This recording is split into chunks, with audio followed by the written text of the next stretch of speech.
Well, aloha. It's great to see all of you here on this Thursday. I'm Ryan Kalesuchi, joined by Yunji Denise. We want to thank you for tuning in to the COVID-19 care conversation here on the platforms of the Honolulu Star-Advertiser. It is turning out to be a busy Thursday. A lot of news coming in here, but we will get to some of those top headlines. Of course, this is a conversation that is brought to you by the Hawaii Executive Collaborative and Hawaii Pacific Health as we sort of navigate through these somewhat unprecedented times together, bringing you some of the information and connecting you with local leaders who are really making an impact in our community surrounding COVID-19 and the way the state is responding. And today we have yet another special guest, Angie. That's right. We have Mufi Hannemann, the CEO and president of the Hawaii Tourism and Lodging Association. So much of the conversation that we've had over these last many weeks has been about the economy. We can't have an economy if we don't have tourism, and we can't have tourism without hotel and lodging. So how is that industry doing? How many hotels have shut down? How many hotels will be able to come back with Kama'aina travel? And then going forward, what is the industry's position on how to safely open tourism, not only for the residents of this state, but also for the workers and for the visitors themselves. So we have a lot to talk about with Mufi this morning. We're so excited that he's here. If you have a question for him, please write it in the comments and we will get to as many as possible. That's right. And of course, we'd like to always start off by giving you an update on some of the new cases. Again, another single-digit day here in the state of Hawaii, just one new case. And the Department of Health actually removed a previously recorded case from Maui. They retested it. It came back negative. So the new total of statewide cases is 653 positive cases since the outbreak began. Again, no new deaths for over a month now. It has been unchanged since May 3rd. And more than 95% of those infected have recovered. We talked about some of the headlines that were making news today. And one of the stories that is featured in the Honolulu Star-Advertiser directly ties into some of the things that we'll be talking to Mufi Hannemann about. And it's really about the incoming passengers and visitors to Hawaii. The Lieutenant Governor yesterday pushing for a new idea, a new concept of random testing. Yeah, the idea that he has is that they would offer voluntary, but hopefully people would comply. 1 in every 20 passengers incoming to the state of Hawaii or getting on and off a plane would be asked to do a nasal swab test for COVID, so they could kind of get an idea of how much of the virus is circulating in the community. It would just be one more measure that they could quickly, test, because we know that so many folks who do carry the virus are asymptomatic.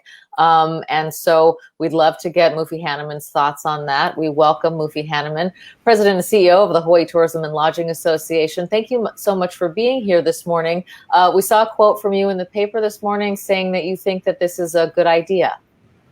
Well, thank you again for having me on your show here. I think any opportunity we have to get out what the industry is doing so that we can reopen safely is very commendable. So thank you for this opportunity. I think in a perfect world, obviously, we would like to have mandatory testing across the board. But it's also very difficult to do according to the airlines, according to the airports, all of those who are on the front lines of implementing such a plan. And then most importantly, for government to feel confident that they can do something without requiring mandatory testing. So what I like about this, at least it's testing of some sort. It's not foolproof, if you will. It's not going to be done to every passenger that comes in. But, if you have someone like Lieutenant Governor Josh Green, who's really been at the forefront as an elected official, sort of providing guidance and advice along the way, if the State Department of Health, through Dr. Bruce Anderson, Dr. Sarah Park, are saying this is acceptable, then I'm deferring, as we always have, to the health experts. Let them say to us that this is something that can be done, that can be implemented.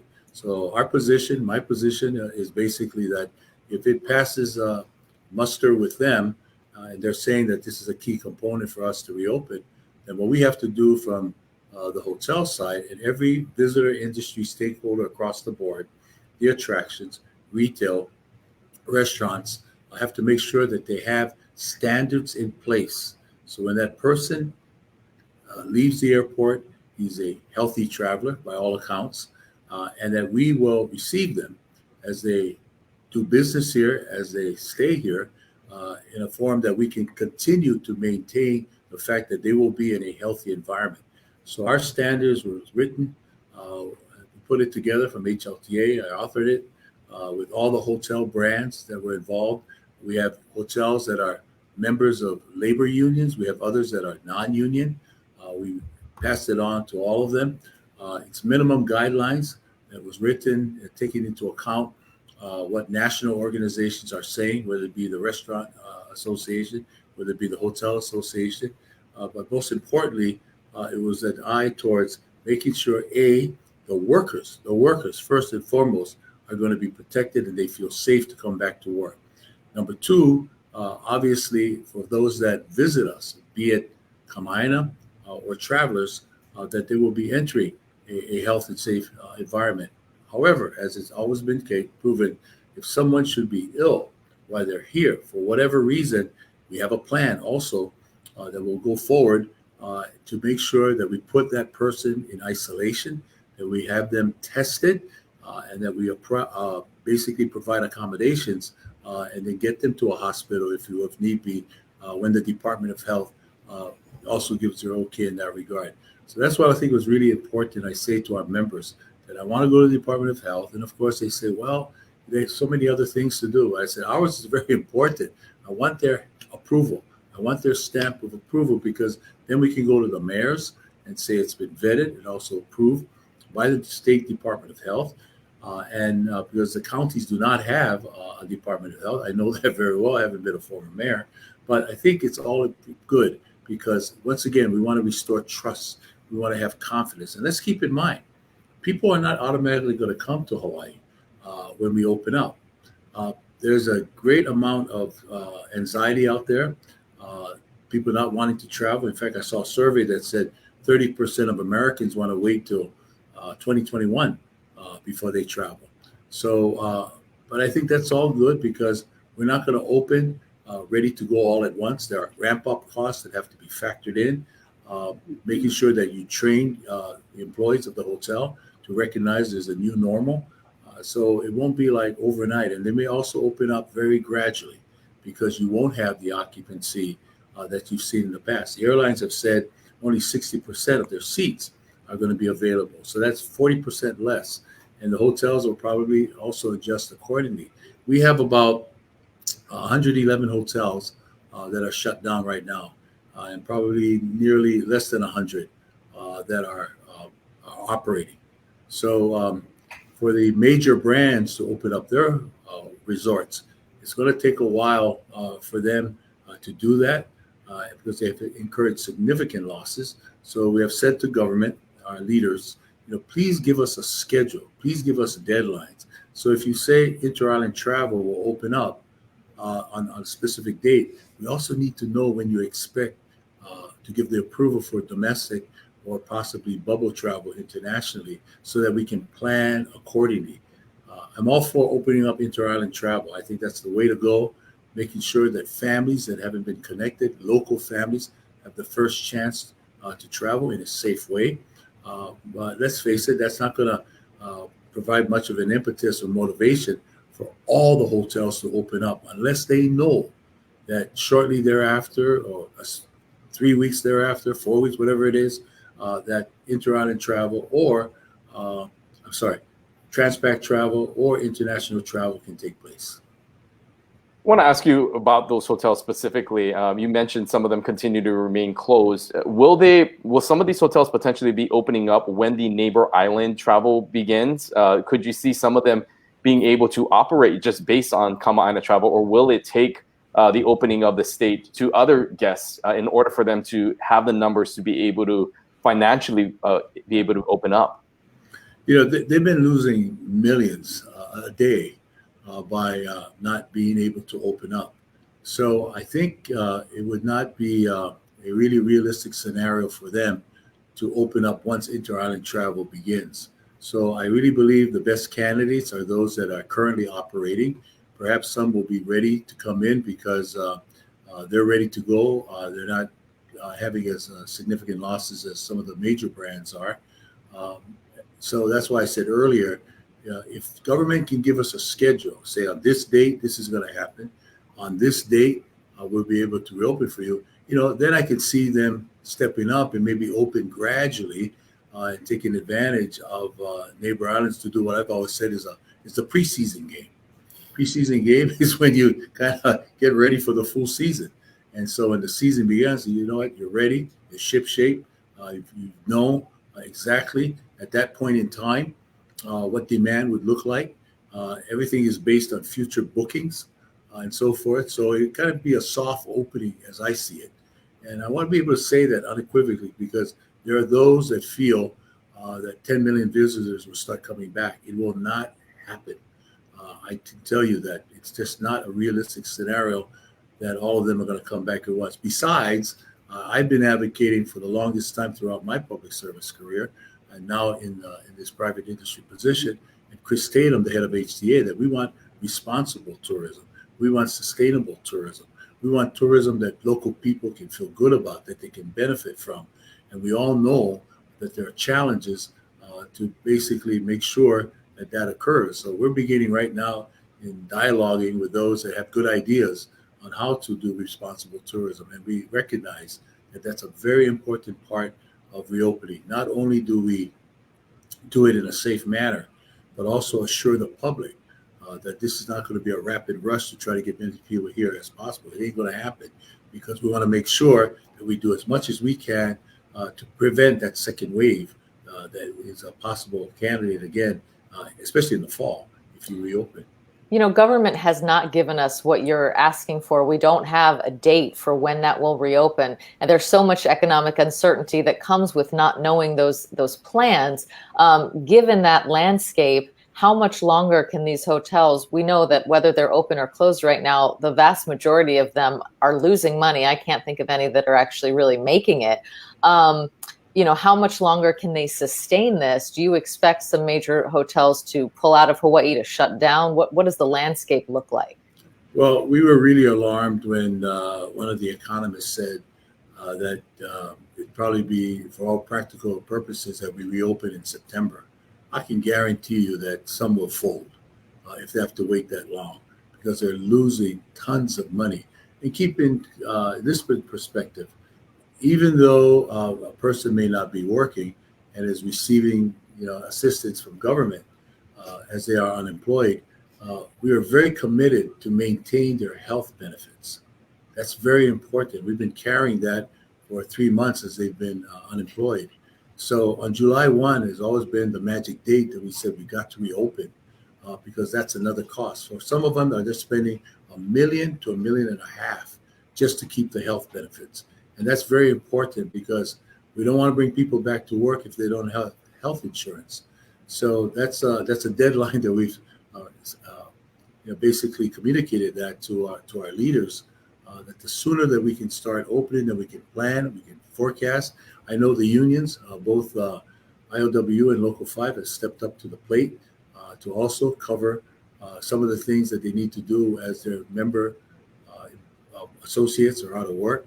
So, and all that is really done without government assistance in that regard. They get the unemployment benefits from government. So to answer your question specifically, I don't know when that breaking point is going to be, but I do know if we don't open up in July, there's going to be great difficulty in trying to open up and try to cover all your expenses. The other thing is that property taxes of the hotels and resorts are due in August. So we've written to the mayors and said, we'd like a waiver for a period of time to put people back to work. Now, if the counties are not able to do that, then that's going to be another roadblock to try to get people back to work as soon as we would like to. So there's a lot of challenges involved here. On a micro level, it's also happening with restaurants, with attractions. It's a ripple effect across the board. We cannot continue to go down this path, especially if you have a quarantine policy where people are basically healthy. You shouldn't be quarantining healthy people. And so therefore, we'd like that quarantine policy to be lifted when we reopen, because if you still have that in place, that's a sign out there that Hawaii is still not a safe and healthy place to go. So we're ready to go. We have standards in place. Ours were approved by the Department of Health. We know all the major visitor industry stakeholders have done likewise. We know that the airlines have a policy now. and they've made it known of how people can travel to Hawaii and how they would depart from Hawaii. We know the airports are there. They have thermal scanners that they're invested in. That will be at every gate as you arrive. You're going to be tested again in terms of a screen to see what your temperature is. If it's over 100.4 degrees, you will not be allowed to disembark. You have to be isolated. And, so it's all these things that are involved in this. We understand the meticulous pace that our government leaders have gone, but it's sort of like here we had at one time the lowest unemployment rate in the country at 2%.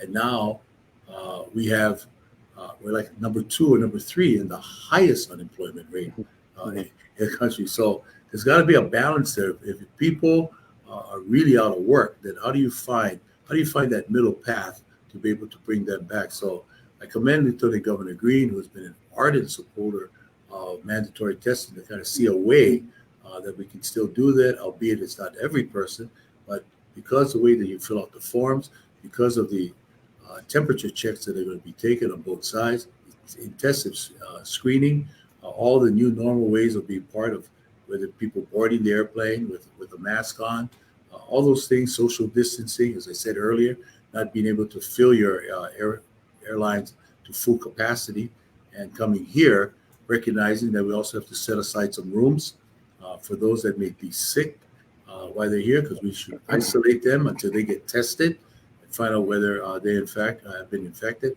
All those things require time. All those things require planning. All those things require a good budget put in place and take into account all the ongoing expenses that you've been paying, and now the additional expenses that come in, especially with the property taxes. I want to ask bring in a question that a viewer asked about voluntary swab tests available maybe at the hotel. So Kristen's asking, can hotels have voluntary swab tests available similar to what is proposed every 20 airline passengers as an optional tool to that company? Do you foresee something like that happening, where any sort of testing or any sort of swab test potentially is done at the hotels itself? Could you see something like that happening? Well, what we've done to explain that excellent question is that we have set out in our standards, and I invite you to go to our website to see what we have agreed to as hotels across the board.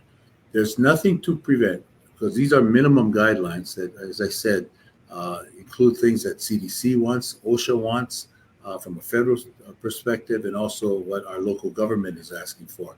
But this basically are our minimum guidelines that we put in place that covers all these areas and suggested ways in which to carry that forth. If brands or hotels want to go beyond that and incorporate what you're saying, they're perfectly free to do so, because that is what is required to be a brand member of that particular hotel. Or if your hotel is being asked by the union to do more, then you should do it with those hotels that are under your kuleana. So, and that shouldn't apply to another hotel that may be under another union responsibility, because as I said, there are 2 major unions. And certainly if you're non-union, that shouldn't prevent that union from not having to adhere to a higher standard that you want to put into place. So that could very possibly happen if a brand is requiring that. It could very possibly happen when the unions negotiate with those hotels that they have responsibility for, I should say, that their members are part of. That could happen.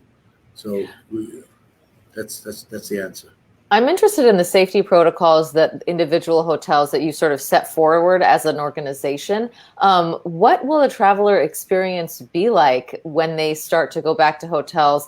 I would imagine that the mini bar is gone, and there's probably not a phone in the room, and a lot of those common touch items are gone. What is the actual traveler experience? Because you want people to still enjoy the experience and have luxury when they come here. The average daily room rate before the pandemic, and I don't know what it is now, but I believe it was over $250 a night here on Oahu. So it's not cheap to stay here. How do we make people feel welcome and that they're, do you make them wear a mask in the hallway? How are you guys figuring all of that out?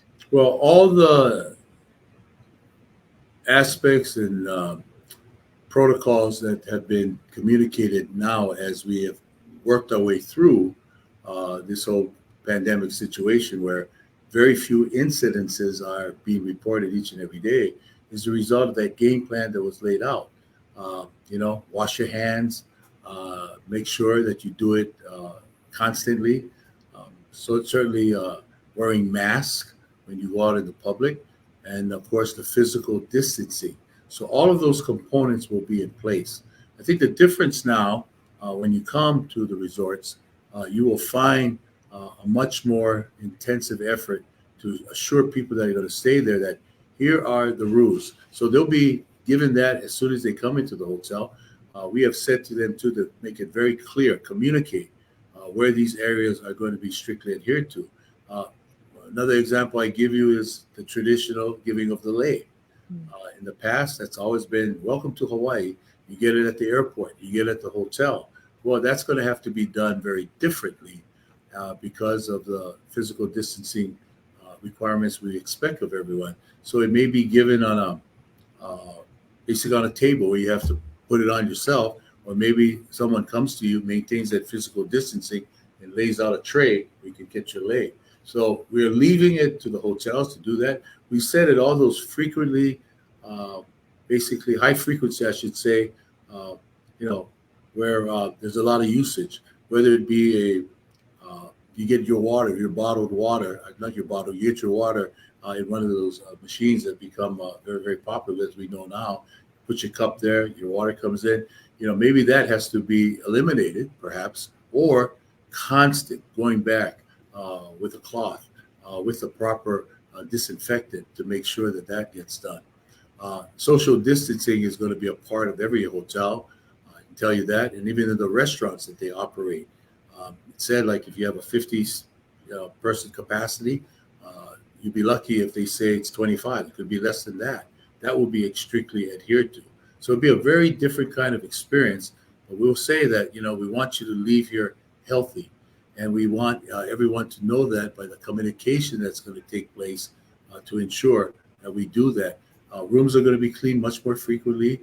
The carpet is going to be basically disinfected constantly, because we're also going to adhere to what the CDC says in terms of the disinfectants that should be utilized. Also in terms of how many times common areas are basically people are going to go there, employees are going to go there and wipe it down. And also the interaction with the guests is going to be done very carefully, especially if someone displays some symptoms. We're hoping that we're recommending minimal interaction, if any, with them, and it should be done in a way that we guarantee the safety of our workers. So it's going to be a very different kind of experience. We recognize that it has to be done, but hotels around the world should be doing the same, not just like Hawaii. So when they come here and they've gone to other places, maybe it's not going to be such a rude awakening that Hawaii is being so stringent and asking you to do certain things that you're not doing elsewhere. Yeah, great. Go ahead. I do want to ask, though, all of the things that you're laid out, they sound great. They also sound pretty expensive. If you have a restaurant that can operate only at 50% capacity, if that, and has to be constantly clean, that requires more materials, more staff, what have you, are the hotels going to be able to make money and able to survive? Are we going to see, instead of a $250 average room rate, is it going to be $500? How are they going to be able to afford to actually run a business? Because at the end of the day, they do have to make a profit. That's an excellent observation, Yuji. We still need to do more education of our government officials and the public that, for hotels to open, for restaurants to open, for small businesses to open, it's a huge cost that's involved. And if we're going to adhere to stricter standards, government's not going to pay for that. We have to pay for that. We have to absorb that in our financial plan and going forward. So that's why, we've been insisting, let us know when the deadlines are going to be lifted so that we can plan accordingly. Maybe thinking of, I got to bring back 200 employees because this is what I know today what's going to cost. Then they might say, oh my goodness, I got to change the forecast. Now I got to go down to 100 because I can't afford it. Because they know that the number one feature of a hotel reopening is the health and safety standards. And we have that in place. They have to adhere to that from what we are recommending. The Department of Health has seen that. And part of this, too, was convincing the Department of Health that we're good to go. And, they continue to have questions, and their questions all had to deal with contact tracing. They wanted to know that if a person at a particular hotel is basically COVID or something else that might be very harmful to the public, who do they contact? I gave them 3 points of contact. You're going to contact whoever that person is that's in charge, and every hotel will have that, of the whole operation in terms of when COVID travelers or COVID local folks are basically diagnosed as such. Who can they call? They can call that person who's in charge of that safety coordination at the hotel. They'll have a number for the general manager of that hotel. The third number they're going to have is someone from the chapter of the Hawaii Lodging and Tourism Association, or statewide, on that island that they can call. So 3 numbers that they can call. They've all been instructed, you got to pick up the call and the like. I even went so far as saying this. One of the ideas I want to explore that costs money, because government is not going to pay for it, is the idea of having a resident epidemiologist expert that they can call on. So this could be someone right here, not in the State Department of Health. Queens has a specialist. All the other hospitals have a specialist. Maybe if some of them can put a cadre of specialists involved in that field, then what we would do is we'd like to retain them perhaps. And so that they would be the person that we would review constantly, our standards, what's going on, so forth. And I know when I bring that up, and I have already, some will be very receptive to it. Others might go, oh my goodness, in a perfect world, in your words, but we'd love to do it. But how do we pay for this? So these are all the things that I'm going extra overtime to ensure that we're doing all we can. But keeping in mind is also the factor of the longer we delay, the more we're going to pay. And in this case here, financially, and if we can't come back up, then we're going to be in a world of pain. Before the pandemic, I think we had 1.5 million visitors that had come to Hawaii. We'll be lucky to get up to 1 million before the end of the year. So occupancy could be as low as 20%. It could be as high as 30%. I don't see it going much beyond that. Some have said 50%. Well, that's a goal. That's a goal that the economists are putting forward to us. It's going to be very challenging given all the financial limitations in reopening. Well, Mufi Hannemann from the HLTA, thank you so much for your time. Unfortunately, our time has come to an end with you, but we really appreciate you taking the time here out of your schedule to join us and provide those insights. I think a lot of people want, of course, the state to open, but there are a lot of planning that's happening behind the scenes, and we appreciate the update and you taking time to join us again today. Well, thank you for the opportunity to be here. And I just want everybody to know we're all about responsible tourism. We're all about sustainable tourism. So please don't get alarmed by the fact that once we reopen, choke people are going to come back to Hawaii. It ain't going to happen because we're going to put a plan in place to make sure it's quality travelers that come here, not just quantity. It's quality over quantity. Okay, thank you so much for being here this morning. Great to hear those updates from you. Interesting about the plans that he has talked about putting in place. It does sound, though, Ryan, like that it's going to be a lot of costs, and it's not clear if we will have the visitor population. And you hear him there saying we need a date, and I think a lot of folks feel that way. At every step of this pandemic, since the shutdown began on March 25th here in the state of Hawaii, at every turn, people are asking for dates. When can I go out to a restaurant? When can I get my hair cut? When can I travel to the neighbor islands? But for business, this is so vital because, as he said, they need to plan for their workers. They need to invest in new protocols. It is really challenging. So good to hear from him this morning. Yeah, an interesting point about just, while a lot of these hotels are closed, they are still paying for some of these health benefits and these other costs that often go unnoticed. And so these hotels are continuing to not only lose money, but they're also having to pay for some of these benefits as well in hopes of getting these workers back and also making sure that they're safe and it's safe for them to return when they come back.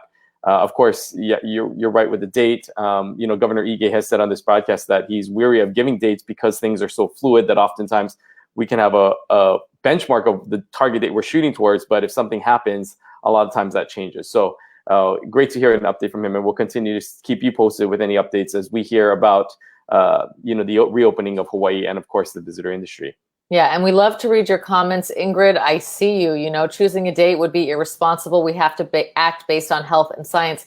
You're right. I mean, it is hard. And Ryan makes a good point that the situation is so fluid. If suddenly we have a big cluster, then the date moves, and then people have planned in one way and now they have to shift to another. So you're right. I mean, there's nothing hard and fast with this. All we know is that we practice social distancing, keep our masks on, wash our hands, and really hope for the best, because this is a really tough situation. And you're right. We feel for everyone who is going through this. On that point, today there is going to be 2 final food distributions. City and County of Honolulu has announced. We know that they were doing every Wednesday and Friday in May. Well, it's today at Aloha Stadium, and on June 9th at Aloha Stadium, they are going to be doing 2 more of those major food distributions. So, if you're someone out there who happens to work in the visitor industry and has lost your job, or, in any industry and you've lost your job, that those resources are available again today and on June 9th at Aloha Stadium. That's right. And we've seen those long lines continue. And I think it is a service that a lot of people will miss, because there are no doubt people that are still going to need those food services. But we also know of other independent organizations, nonprofits, churches that are also doing similar food drives. They're going to hope to help to carry this beyond and coordinate, so that there are going to be other opportunities for people to get food at various different sites and locations, not necessarily driven directly by the Hawaii Food Bank, but through these other conglomerate of these nonprofits that people can also go out and pick up food from as well. So we will continue to keep you posted on those as well as we hear about some of those drives. Of course, we like to end on a good note every time by highlighting our Hawaii hero. And again, this is a hero that we want to recognize for the work that they're doing in our community. Yeah, this is RISE. They serve Oahu's homeless youth with temporary shelter, services, support, and especially during the pandemic, when a lot of youth have lost their jobs and can't go to school, they've lost access to their support system. RISE is a Hawaii Community Foundation Resilience Fund guarantee. So mahalo to them for all that they do. Also letting you know about this thing to lift your spirits today, this event. Makaha Sons returning to the Hawaii Theater for a free concert. Of course, that is live stream. You can't head downtown, but you can enjoy the music.